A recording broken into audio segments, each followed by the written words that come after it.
really love making stuff, and that's why I had my camera out last year, November time I think. I was out walking and I saw this fire. It was high-rise apartments in Manchester, and so I shot some footage of it, and if you watch that video you'll kind of see my feelings on stuff like that. Interestingly though, that video started getting a lot more traffic a couple of weeks ago. That was as a result of it being featured in an article by FStoppers. I'd like to address some of the comments on that article. Now bear with me on this because I haven't actually rewatched the video, but I'm pretty sure I remember it. So the article's by a guy called Alex Cook. He kind of gives his own context to the things that I talk about in that video, and then the comments start, and most of them are to do with traffic deaths, because I think that's where most people see kind of accidents and potentially horrific things, which is interesting in itself, because in the first video I talked about the Netflix original documentary, which is a series called Shot in the Dark. After all these comments about traffic deaths and things like that, after that I got to a comment that was responding directly to my video, and it was from a user called Dylan Groyshek. He said, "Wait, asking a homeless person for a quick shot is unethical because they're struggling with misfortune? Are you kidding me? You yourself are then dehumanizing them by assuming they don't have bouts of artistic streaks, narcissism, and individualized beauty to showcase like everyone else does. In my experience, people are just interested by my camera, want friendly conversation, have stories to tell, or just a chance to be a model. I very rarely actually get asked for cash." So I'm not singling Dylan out here, but he's kind of answering a question that I haven't asked. He's responding to something different. He's talking about actually going over and talking to people and then taking a photograph, hopefully having a meaningful dialogue first, reducing the next things that I'm going to talk about to a point that they don't even matter. What I don't like is exploitation, and I've had to write this down because this is smarter than these videos usually are. There's a social hierarchy that these photographers subscribe to, and it makes them think that they're better than the people that they've chosen as their subjects. They don't feel as intimidated by these people as they would what they would consider upstanding members of society. The next part of it is the lack of agency. And this is where I might come across as ignorant, because I don't really understand street photography that much.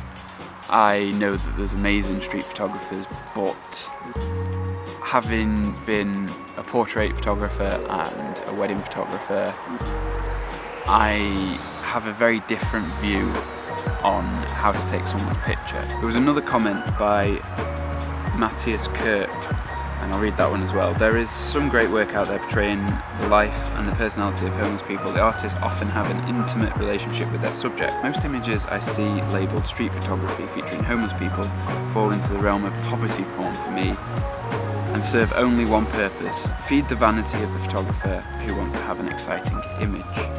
I really hate when misfortune of individuals is exploited for personal gain.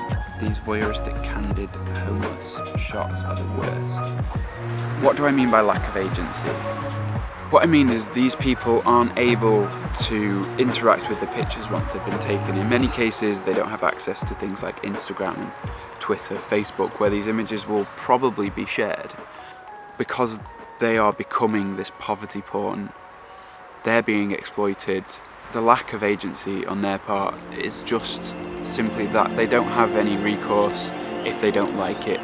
They're just purely being exploited for vanity. A friend who runs the YouTube channel UK Critical Thinker, he put me onto the photographs of a guy called Joel Goodman, and these prove that it's not just homeless people that get exploited in this way.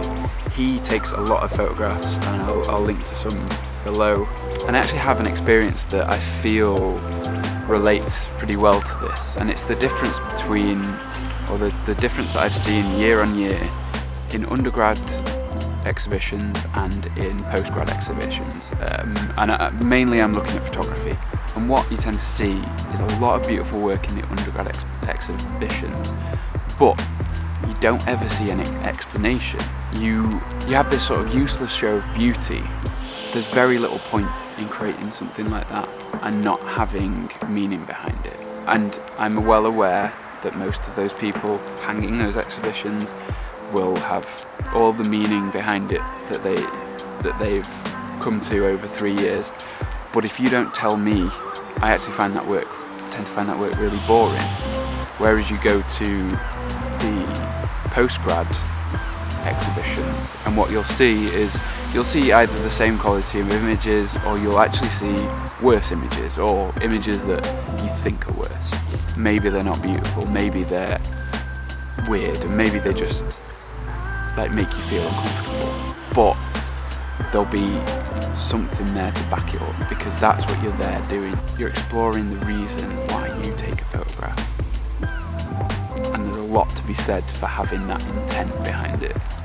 And intent is especially important in photography, because technically photography is such an easy medium.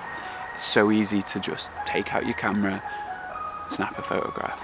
To take out your phone and snap a photograph, there's not a lot of inherent difficulty in actually just taking a photograph.